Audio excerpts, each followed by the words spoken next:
오늘 주신 우리에게 하나님 말씀이 있습니다. 느헤미야서 6장 1절로 16절까지 말씀입니다.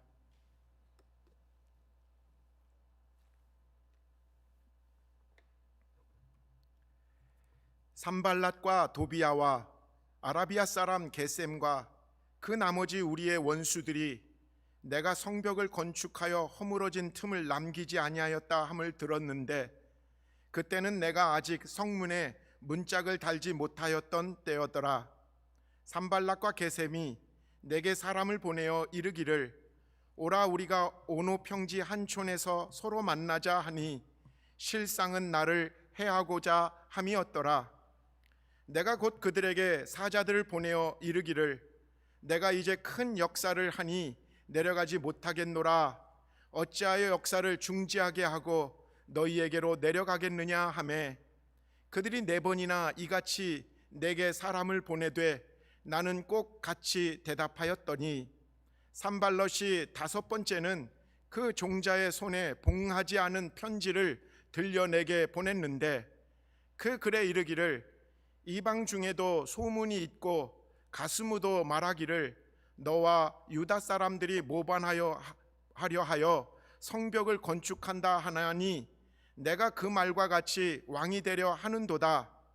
또 내가 선지자를 세워 예루살렘에서 너를 들어 선전하기를 유다에 왕이 있다 하게 하였으니 지금 이 말이 왕에게 들린지라. 그런즉 너는 이제 오라 함께 의논하자 하였기로, 내가 사람을 보내어 그에게 이르기를, 내가 말한 바 이런 일은 없는 일이요 내 마음에서 지어낸 것이라 하였나니, 이는 그들이 다 우리를 두렵게 하고자 하여 말하기를 그들의 손이 피곤하여 역사를 중지하고 이루지 못하리라 함이라. 이제 내 손을 힘있게 하옵소서 하였노라. 이후에 무헤다벨의 손자 들라야의 아들 스마야가 두문 불출하기로, 내가 그 집에 갔으니 그가 이르기를, 그들이 너를 죽이러 올 터이니 우리가 하나님의 전으로 가서 외소 안에 머물고 그 문을 닫자. 저들이 반드시 밤에 와서 너를 죽이리라 하기로, 내가 이르기를, 나 같은 자가 어찌 도망하며 나 같은 몸이면 누가 외소에 들어가서 생명을 보존하겠느냐. 나는 들어가지 않겠노라 하고, 깨달은즉 그는 하나님께서 보내신 바가 아니라 도비야와 산발랏에게 뇌물을 받고 내게 이런 예언을 함이라. 그들이 뇌물을 준 까닭은 나를 두렵게 하고 이렇게 함으로 범죄하게 하고 악한 말을 지어 나를 비방하려 함이었느니라. 내 하나님이여, 도비야와 산발랏과 여선지자 노아랴와 그 남은 선지자들 곧 나를 두렵게 하고자 한 자들의 소행을 기억하옵소서 하였노라. 오늘 우리에게 주신 하나님의 말씀입니다. 반갑습니다, 여러분. 정말 여러분들의 기도와 배려 덕분에 아버님의 장례를 잘 마치고 돌아올 수 있었습니다. 코로나19로 말미암아 대부분의 나라가 비행기 운행을 중단시키고 또 나라의 문을 닫았지만, 한국과 미국은 공항문을 닫지 않고 철저한 방역을 통해서 교류를 중단 안 시키고 이어가게 하였기 때문에 이 갑작스러운 그 한국 방문이 가능할 수 있었습니다.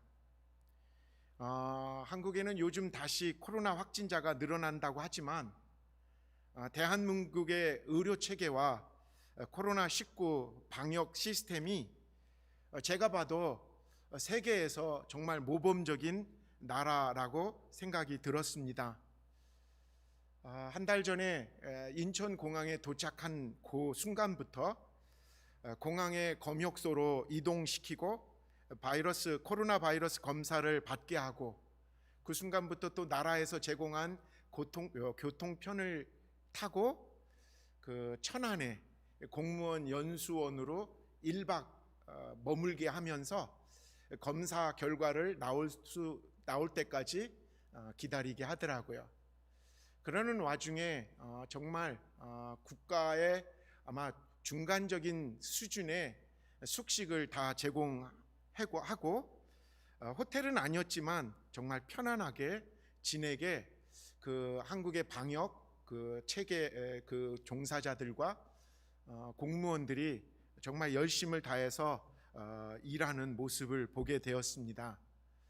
제가 직접 그걸 겪고 수혜자가 되다 보니까 정말 오래간만에 대한민국 조국이 좀 더 자랑스럽고 자부심이 생길 정도였습니다.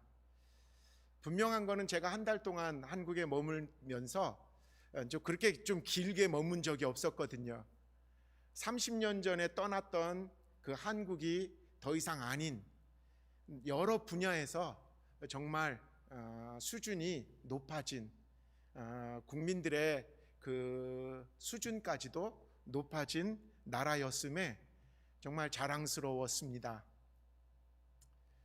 근데 제가 또 이제 미국으로 돌아오기 전날 북한의 개성공단에 설치된 남북 공동 연락사무소 건물이 그 김정은의 여동생인 김여정의 말 한마디에 그냥 흔적도 없이 폭파되는 장면이 하루 종일 뉴스의 화면으로 이렇게 막 나타나게 되었습니다. 정말 1년 전에 문재인 정부 들어서서 김정은과 평화회담을 시작하고 미국의 트럼프 대통령과 만나는 등 정말 그 때만 해도 남과 북이 평화가 멀지 않았다. 그리고 이러다가는 우리가 생각지도 못한 통일까지도 이루어지는 거 아니야? 라는 기대가 그냥 그 폭파되는 그 장면을 전 국민이 다 보면서 일순간에 물거품이 되는 건 아닌가 탄식 소리가 이곳저곳에서 터져 나온 것을 볼 수 있었습니다. 사실 75년 동안 분단된 남과 북이 어떻게 하루아침에 그냥 대통령과 아니면 그 북한의 지도자가 만났다고 하루아침에 평화와 통일이 올 수 있겠습니까? 현실을 직시했었던 사건이었다라고 생각이 듭니다. 막 그 뉴스에서는 모든 사람들이 막 제각기 왜 지금 이때 북한 정권이 멀쩡한 그 개성에 있는 남북 공동 연락소를 폭파하게 됐는가? 작은 돈이 아닌 엄청난 돈을 들여서 만든 그 건물을 왜 이렇게 한순간에 폭발을 시켰는가? 논평도 참 제각각이었습니다. 근데 잘 생각해 보니까 그런 생각이 드는 거예요. 평화는 일방적으로 어느 한쪽이 구걸한다고 주어지는 게 아니더라는 거죠. 한국 정부와 국민이 일치 단결하여서 한 마음을 가지고 일관된 원칙을 가지고 북한 정부와 상대를 해야만 진정한 평화가 오는 걸 거다라는 생각을 했습니다. 그냥 자기들끼리 밀실해서 주고받는 그런 거래를 가지고 진정한 민족의 평화와 통일은 이루어지지 않는다라는 것이죠. 코로나19 사태 이후 저는 화상으로 예배를 드리면서 느헤미야가 떠올랐습니다. 이 느헤미야서를 가지고 말씀을 나누면서 코로나 이제 이후 포스트 코로나 19 이때 우리에게 닥칠 세상은 분명히 이전의 가치관과 이전의 그 생각들이 무너진 시대일 수밖에 없을 것입니다. 교회라고 그게 다를 거다라고 말할 수는 없을 것입니다. 분명한 거는 지금 한 110여일 지났는데 벌써 통계에 의해서 한국교회와 이민교회 출석률이 60%밖에 안 되고 있다라는 거. 한국은 지금 교회를 오픈을 했지만 이제 이만큼 뚝 떨어진 상태. 재정도 예전과 비해서 형편없이 줄어들고 있다라는 그런 통계가 나옵니다. 이런 시대, 우리가 맞이해야 될 새로운 시대에 우리는 이 무너진 이전 시대의 그 모든 가치관과 문명을 어떻게 말씀으로 다시 세울 수 있을까? 그런 기대와 그런 소망을 가지고 지금 느헤미야서를 묵상해 나가고 있습니다. 느헤미야를 통해서 지금 하나하나 지금 성벽이 완성되어져 가고 있는 중에 많은 일들이 벌어졌죠. 특별히 경제 개혁을 이룬, 그래서 빈부격차가 심해지는 그 순간에 느헤미야의 자발적인 헌신과 느헤미야의 그 민족 그에 호소하는 그 말들로 말미암아 유다 백성들의 내부적인 갈등은 봉합이 되어져 갑니다. 내부적인 갈등이 해결되자 그의 대적자들은 더욱더 공격을 가하게 됩니다. 사실 공격은 드러내고 하는 공격보다 교묘하게 다가오는 공격이 사실은 더 어렵습니다. 느헤미야를 공격하는 공격은 사람들이 다 아는, 이거는 정말 적들의 공격이야 라고 한다면 아마 사람들은 다 일치단결해서 느헤미야를 중심으로 막아냈을 것입니다. 그런데 사람들을 애매하게 만든다는 거죠. 평화의 협상을 하자고, 우리 한번 만나서 이 어려움을 좀 해결해 보자 라는 식으로 어떻게 아주 애매한 상황으로 만들어 놓고 그 상황에서 어떻게 결정을 해야 되는지 아주 혼동스럽게 만드는 음모를 꾸몄다라는 것이죠. 느헤미야를 함정에 빠지게 교묘한 그 시험을 해옵니다. 느헤미야에게 평화를 모색하자라는 타협안을 들고 나온다거나 주변 여론을 몰이하여서 느헤미야의 입장을 곤란하게 만든다거나 때로는 예언자를 매수하여서 거짓된 예언을 하게 하는 등 느헤미야로 하여금 정말 판단이 어렵게 몰아갔다라는 것이죠.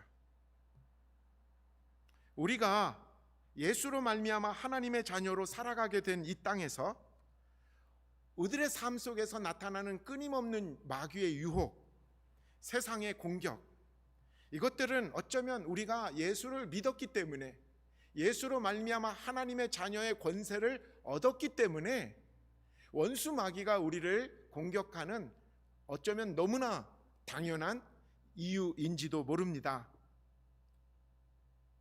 마귀의 시험이 정말 더 우리에게 위협적이고 우리를 시험에 빠지게 하는 그 이유는 마귀가 들어놓고 나는 마귀다 하고 공격하지 않기 때문에 그렇다라는 거죠. 언제나 천사를 가장하여서 우리에게 슬그머니 들어와서 이 시대의 문화인 것처럼, 이 시대의 다른 사람들 다 그렇게 한다는 것처럼 오히려 이것이 분란을 막고 그리고 해결할 수 있는 유일한 길인 것처럼 조장하고 교묘하게 속이는 것이 마귀의 시험의 속성이라는 것이죠.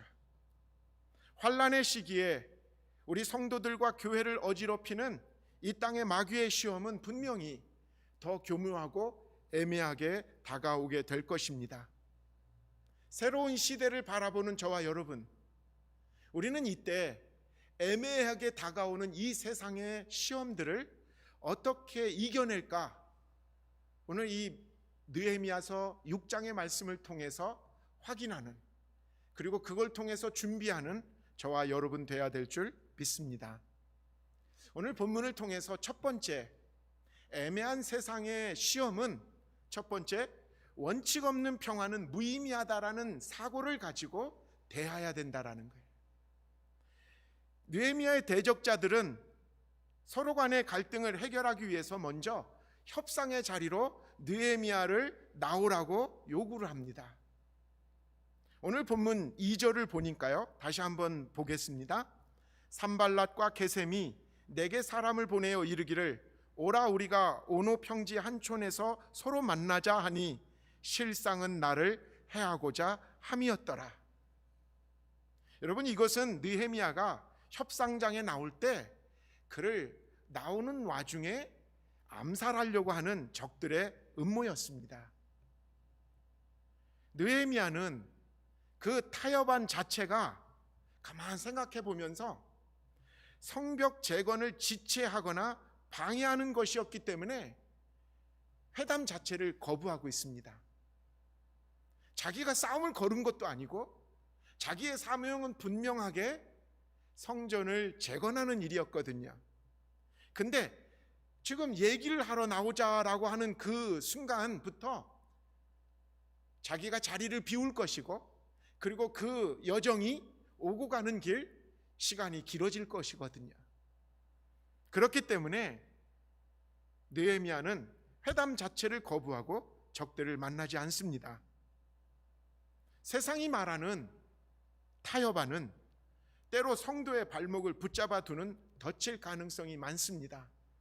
성도가 해야 될 기도, 성도가 해야 될 말씀 묵상, 성도가 해야 될 예배의 시간을 줄이면서 회의하자, 무슨 대안을 만들자, 어떤 타협안을 좀 갖자, 이런 시간에 기도해야 될 시간을 빼앗기고 우리 스스로 하나님 앞에서 준비해야 되고 감당해야 될 일들에 멀어지게 할 가능성이 있다라는 것이죠. 주님께서 우리에게 원하시는 일들을 끝까지 감당하기 위해서는 위장된 평화는 거부할 줄 아는 용기가 우리에게 있어야 된다는 것입니다. 제가 말씀을 시작하면서 평양의 김정은 정권이 개성에 있는 남북 공동 연락소를 폭파한 것에 대해서 우려를 표명했는데, 저는 지금 가만히 생각해 보세요. 북한에 있는 정권은 75년 동안 한 번도 그들의 그 사고와 그들의 목표를 변한 적이 없었거든요. 북한의 정권은 언제나 통일전선 전술과 선전선동에 의해서 공산당 1인 독재의 포갑 정권으로 지금까지 유지해온 정권입니다. 그들은 겉으로 평화를 말하지만 언제나 한 번도 김일성 주체 사상을 포기한 적이 없습니다. 그것이 사상 유례 없는, 세계 어느 나라에도 없는 3대째 세습 국가로 이어져 나오는 이유인 것이죠. 제가 미국에 온 지 30년이 좀 지났는데 30년 동안 한국에 있을 때보다 북한과의 평화 협상, 그리고 특별히 기독교 단체와 대화에 많은 관여를 할 수 있는 기회가 있었습니다. 제 선배 목사님들, 동료 목사들과 함께 그런 회의에 많이 좀 참석할 수 있는 계기가 있었죠. 정말 저보다 더 민족의 통일과 평화를 바랬던 우리 선배 목사님들의 그 열정에 제가 너무 고개를 숙이고 동감을 하지만 30년 동안 지켜본 바에 의하면 처음에 순수한 마음으로 북한 기독교 단체와 관계를 맺고 그 북한에 있는 가난하고 굶주린 북녘 동포를 돕고자 하는 취지에서 정말 쌀을 보내고 정말 밀가루를 보내고 국수공장, 빵공장을 지어주고 고아원과 병원을 지어주고 심지어는 그 나라의 젊은이들의 어떻게 보면 그 길을 열어주기 위해서 기술대학까지도 설립하여 주었지만 15년, 10년, 20년쯤 지나면 언제든지 북한 정권은 항상 그 수고했던 사람들을 남한의 그리고 미제의 스파이라고 누명을 뒤집어 씌워가지고 추방을 하거나 감옥에 가두거나 심지어는 그들이 지어준 모든 건물과 시설들을 다 빼앗아간 그런 정권이었거든요. 저는 남과 북이 평화와 통일이 우리 한민족의 염원이고 지상 과제라는 사실을 한순간도 잊어본 적이 없습니다. 그러나 지금의 잠깐의 평화를 위해서 무조건적으로 북한 정권의 비율을 맞추어 가면서 진행되는 평화는 그냥 위장 평화에 불과하다라는 것. 이번 지금 정말 이 남북 공동 연락소가 폭파되는 이 광경을 통해서 바라기는 정말 위장 평화에 우리가 속지 말고 진정한 평화를 위해서 시간이 좀 늦더라도 원칙을 지키는 평화 대화가 이루어져야 된다는 사실입니다. 느헤미야가 산발랏이 제안한 반짝하는 타협 안에 좌지우지하지 않고 중심을 잡은 것처럼 지금의 남과 북의 문제는 당장에 지금 무슨 정권의 그 유지를 위해서, 인기를 위해서 좌지우지하는 것이 아니라 좀 더 긴 민족적인 안목, 관점을 가지고 대화에 나서야 된다라는 거죠. 우리는 잊지 말아야 됩니다. 원칙이 없는 평화는 무의미하다라는 것. 단지 우리의 긴장의 끈을 놓게 만들고 우리로 하여금 하나님이 우리에게 주신 지상 명령을 소홀히 하게 만드는 그런 술책에 불과할 수 있다라는 것. 앞으로 다가오는 많은 시련과 그리고 어려움 속에서 교회가 그리고 성도가 무엇을 해야 될까요? 그것은 당연한 거예요. 교회만이, 성도만이 할 수 있는 그 일을 묵묵히 감당해 나가야 된다라는 거죠. 두 번째로, 세상의 애매한 시험을 이기려면 여론에 끌려가지 말고 사명에 집중해야 된다는 것입니다. 사마리아 총독인 산발랏은 느헤미야가 4번이나 자신의 제안을 거부하자 이제는 편지 내용을 상세하게 공개하는 여론몰이에 나섭니다. 사실 총독과 총독 간의 이 편지와 대화는 비밀에 속해야 되거든요. 그래서 보낸 편지를 봉해야 되고 그리고 받은 사람만 열어볼 수 있는 그런 조처가 돼야 되는데 4번씩이나 산발랏의 제안을 거부한 느헤미야를 바라보면서 산발랏은 다른 음모를 꾸미고 있습니다. 오늘 본문 5절로 6절까지입니다. 제가 읽겠습니다. 산발랏이 5번째는 그 종자의 손에 봉하지 않는 편지를 들려 내게 보냈는데 그 글에 이르기를 이방 중에도 소문이 있고 가스무도 말하기를 너와 유대 사람들이 모반하려 하여 성벽을 건축한다 하나니 내가 그 말과 같이 왕이 되려 하는도다. 느헤미야가 총독에 만족하지 않고 유대의 왕이 되려 한다고 그럴듯한 정황 증거를 만들어서 소문을 퍼뜨리고 있습니다. 바벨론의 총독이었던 바벨론의 왕의 임명을 받았던 느헤미야로서는 그런 소문이 나는 것이 얼마나 두려운 일일까요? 그런 소문을 지금 여론을 막 조성하고 있는 것이 산발랏의 술책이었거든요. 그런데 느헤미야는 이러한 여론에 휘둘리지 않았다라는 거예요. 그 여론을 잠재우기 위해서 아니라고, 사람들 만나 다니면서 내가 그런 적 없다라고 그런 시간, 그런 에너지 보내지 않았다라는 거예요. 느헤미야는 이런 여론에 휘둘리지 않고 오직 성벽 재건의 사명에 집중하고 오직 하나님께 힘을 달라는 기도로 자기를 조여오는 조작된 여론을 견뎌냈다라는 거예요.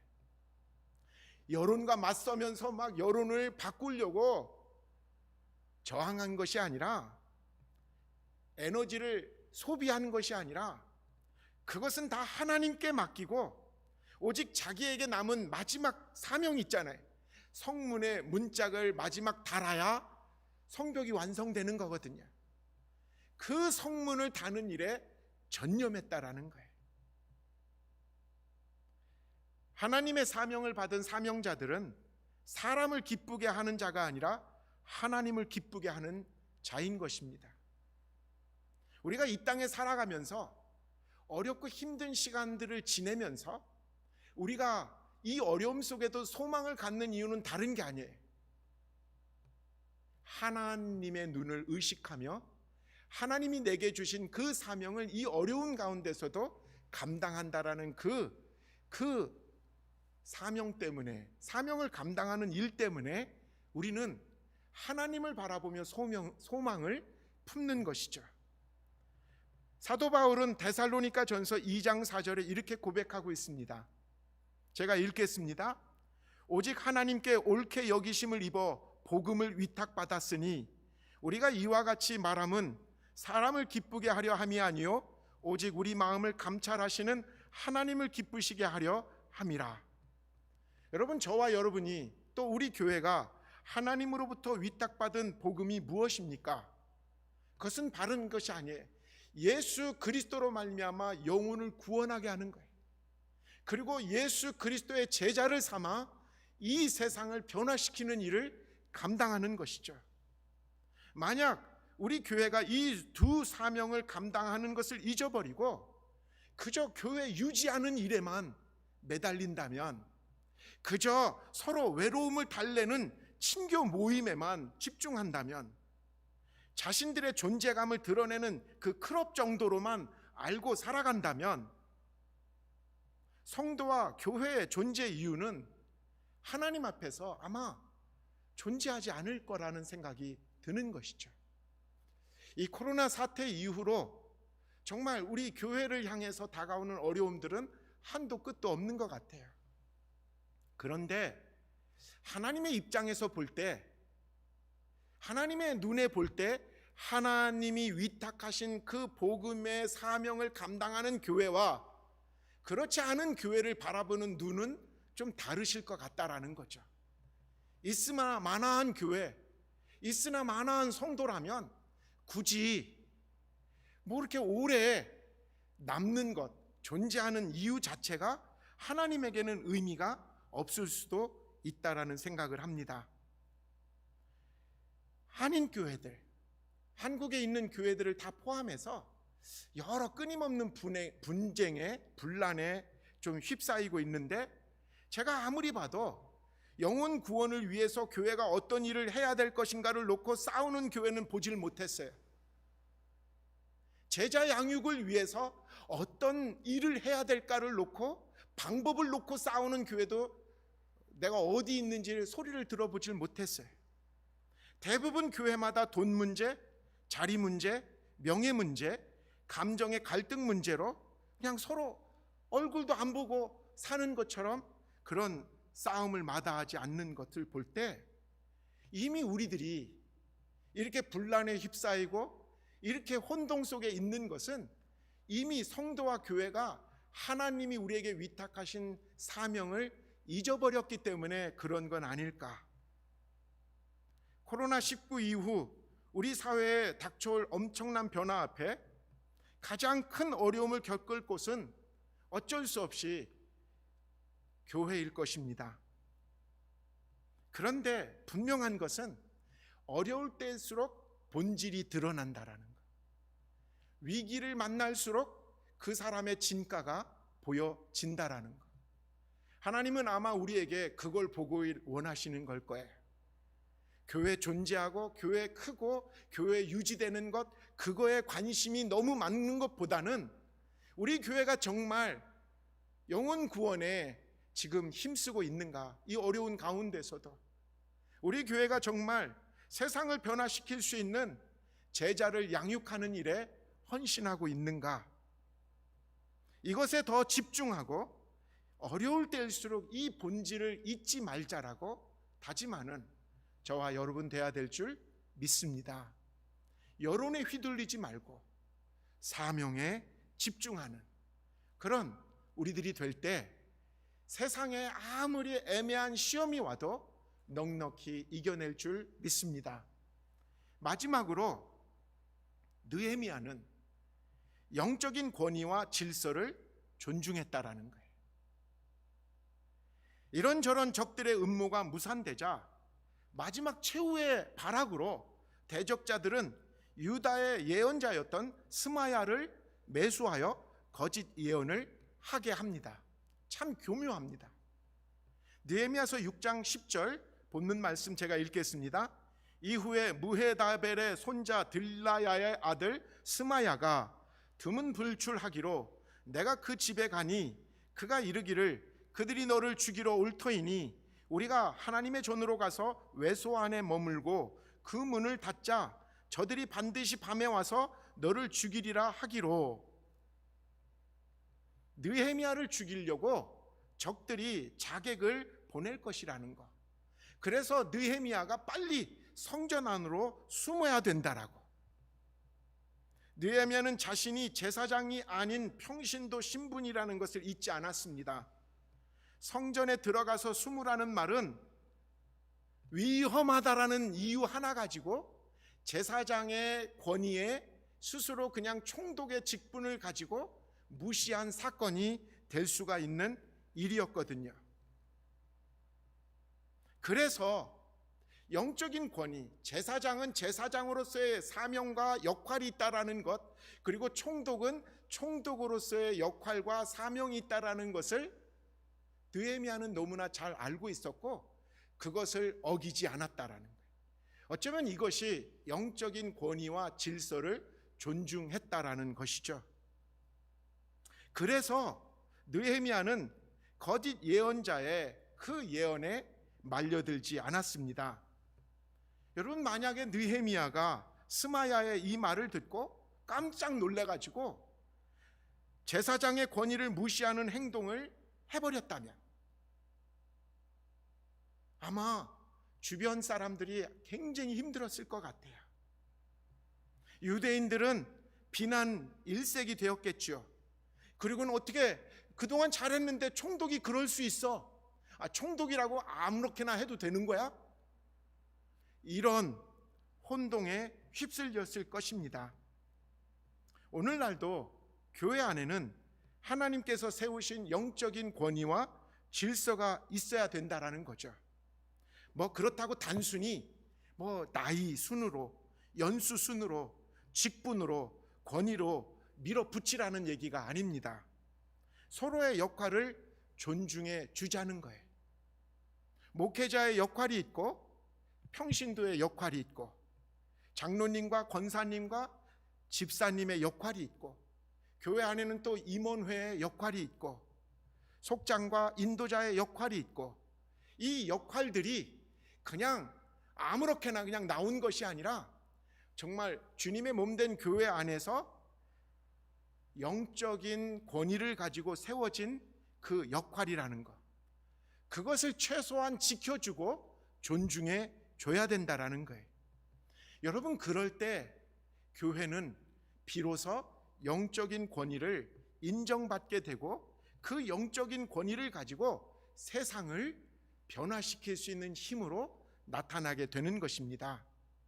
그럴 때 우리는 이 혼동스러운 세상에서 중심을 갖고 하나님의 사명을 감당하는 성도와 교회가 될 줄 믿습니다. 말씀을 마치려고 합니다. 에덴 동산에서 선악과를 따먹은 이후 오늘까지 원수 마귀는 우는 사자와 같이 입을 벌려 하나님의 자녀가 된 성도와 주의 몸된 교회를 삼키고 무너뜨리려고 지금도 발악을 합니다. 지금 우리는 나라마다 교회마다 다시 없는 혼동의 시대를 겪고 있습니다. 이럴 때일수록 오히려 더 슬그머니 찾아와 가지고 우리의 사명을 잊어버리게 만드는 그 원수 마귀의 공격에 우리는 깨어 그 애매한 공격을 분별하고 교회의 사명인 영혼 구원과 제자 양육의 사명을 더욱 힘써 감당하는 저와 여러분 돼야 될 줄 믿습니다.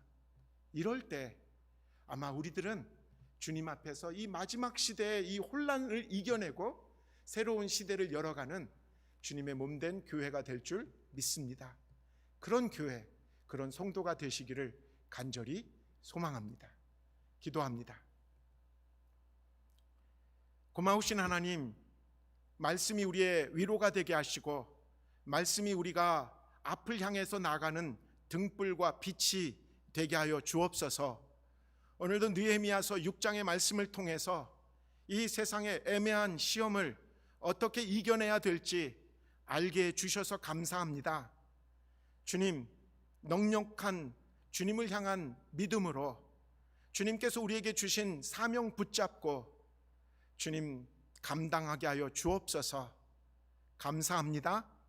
우리 주님 예수의 이름으로 간절히 기도합니다. 아멘.